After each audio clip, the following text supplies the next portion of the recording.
Welcome to Undisputed. We are live from LA. I'm Jenny Taft here with Skip Bayless and Shannon Sharp. Shannon, you see what's happening here? Catch this? Front run king. Front running king. How about those Clippers?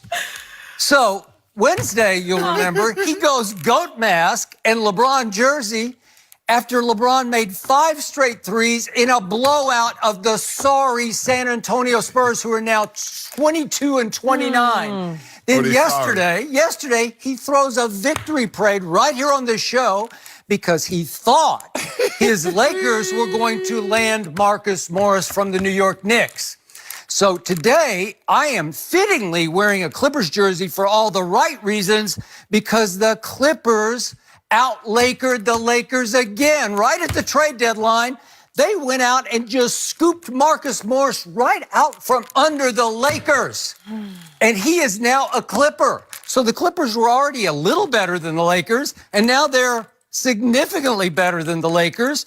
And I'm going to remind everybody this morning, the Lakers are now 5-5 in their last 10 games, including a third home loss in those 10 games last night, thanks in large part to the GOAT, LeBron James. It is a Clippers day here on Undisputed. You good? And I proudly wear this jersey.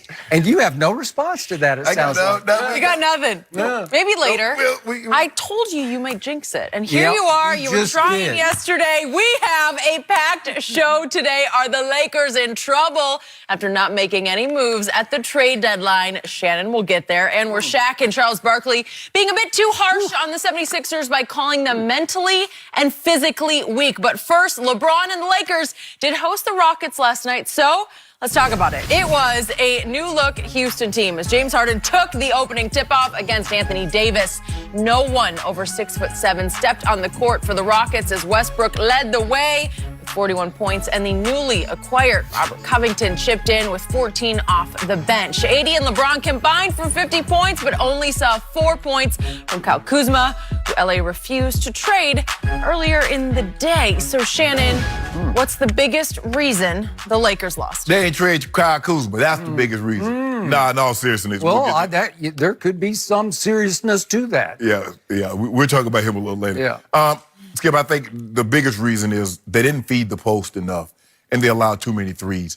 And I think LeBron and AD talked about it like the communication got, and they were leaving guys wide open for threes. But AD got to have 30 attempts. He needed 30 attempts last night, Skip. You had to decide. Skip, they had P.J. Tucker trying to guard AD in the post. 6'10" versus 6'4.5", 6'5" tops. And for whatever reason, they don't give him the ball enough. Why the reason why you signed JaVale, the reason why you signed you traded all those picks and players for AD and Dwight Howard, you have a decided height advantage, Skip. Why not use it? The Lakers approached this game as if the Rockets were a normal team, had normal big playing the 5, a normal big playing the 4, and they still Skip? Drive and kick. 29 threes, really? Why are you shooting all those threes? It's like a team comes out there, Skip. We throw the football. This is what we do. We throw the football, but a team comes out there with 11 DBs on the field. And you're still trying to throw the football. You won't run it. When you can just blow people off the ball, you want to throw it. Who took most of those threes? Skip.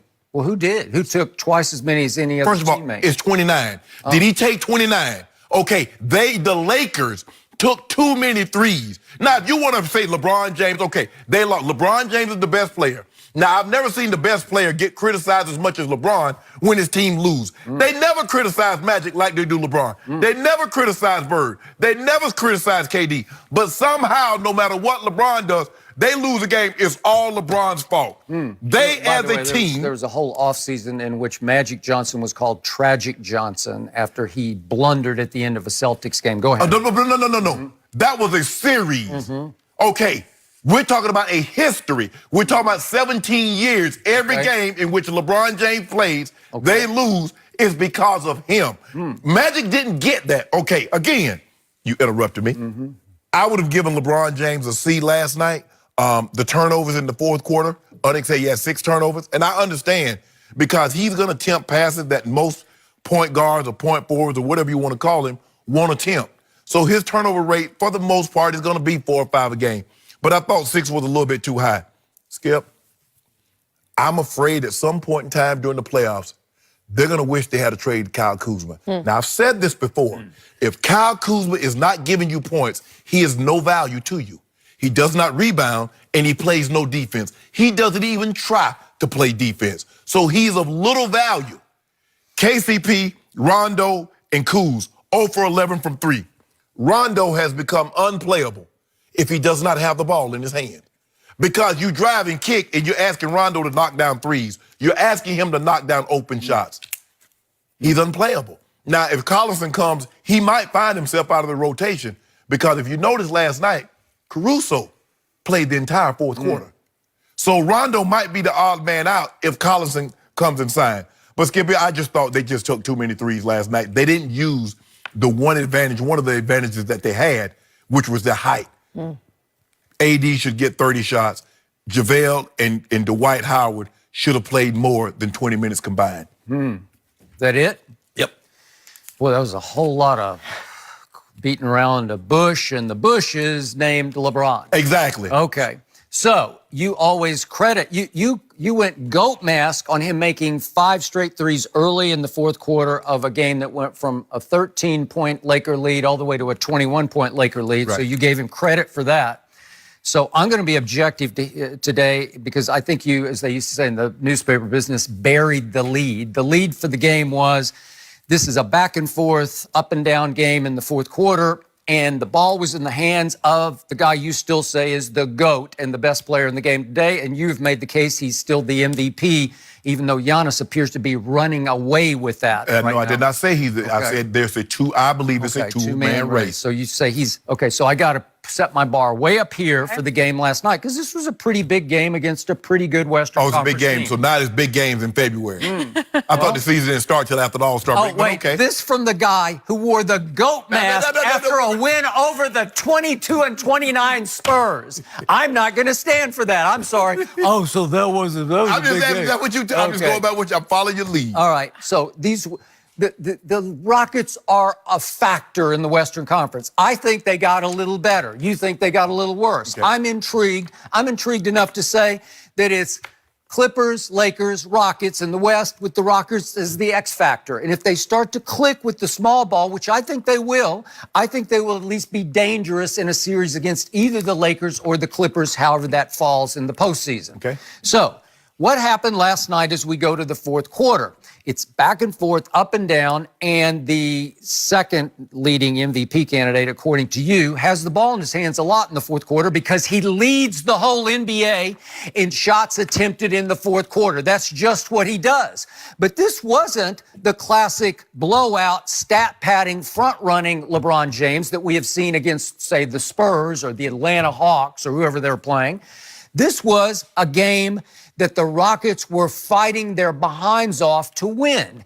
And the score went one way and then it went the other way. There are 15 lead changes, and all of a sudden, let's see what happened in the fourth quarter with LeBron if we could. It starts with 10:04 left, and he's dribbling the ball up, and they're down 4 at this point, and he just carelessly loses the basketball. Can't do it if you're the best player on your team. Then the next, here's another one. You just threw it right past. That was a bad pass. It was behind Kuzma. And here we go with his first 3 attempt. This is a man who made 5 straight, and that one was woefully short.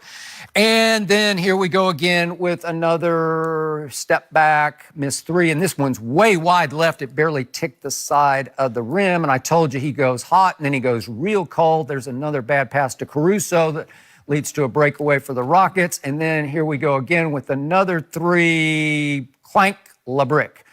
And then we got one more. This one I'm not going to hold him accountable for, but because by now you've fallen behind by 9 points. And that's LeBron's fourth quarter. He went 0 for 4 from 3 with 3 turnovers in a very close game that they should have won because at one point... Why is it they always should win? So anytime you... Okay, they're at home. You say they're the best team in basketball. You were making the case yesterday they might win 70 games. Didn't you go into the 60s? Yeah. Right? But, okay, so you got to win this game. And the point is, you still don't have a closer. I still say Kyle Kuzma is the only potential So closer you have. when is Kyle Kuzma going to be the opener? Okay, he's not a factor because somehow LeBron and AD sort of cold-shouldered him and shut him out. Stop it. He's not featured in the fourth quarter. It's not like they say, okay, it's your turn. He's not Lou Williams. Lou Williams gets the treatment in the fourth quarter like, here, it's yours. Lou Williams has accepted his role. Lou Williams has had a payday. Guys that haven't had that first payday, they're trying to score. Kyle Kuzma's like, I'm not going to make max money being a defender. I'm not going to make max money being a rebounder. So he comes in with the mentality, score. Oh, Kobe mentality. Bro, you not Kobe. Well, he's not because nobody is, but he could be a quasi-Kobe for this team. He could be the closer. I've said it from the start. This isn't like 2020 hindsight. I said it before the season started, and I'll say it again. LeBron takes way too many threes. LeBron took twice as many. If you look at your box score, he took twice as many as anybody on the team last night and made one. So I predicted at the end of yesterday's show, and we went back and forth about it, I said he'd go 2 for 10 because he's notorious for one hot streak leading to too many threes the next game, cold streak, because he's a below average three-point shooter for his career. It's not who he is, but it's like he has it in his mind, that's the pretty shot. I got to show him I can shoot the three. He's the greatest driver of the basketball ever. I say it again and again on this show. And I don't, look at this. He gets to the free throw line how many times last night? One. He shot one free throw on an and one in the fourth quarter. It was a tip in where he got fouled. Okay? That you can't win a game if LeBron isn't getting to the line 10 times. He doesn't skip. He's shooting 5. He's going to the line 5. Okay? So look at how many threes he's taken. He's taken 295 threes.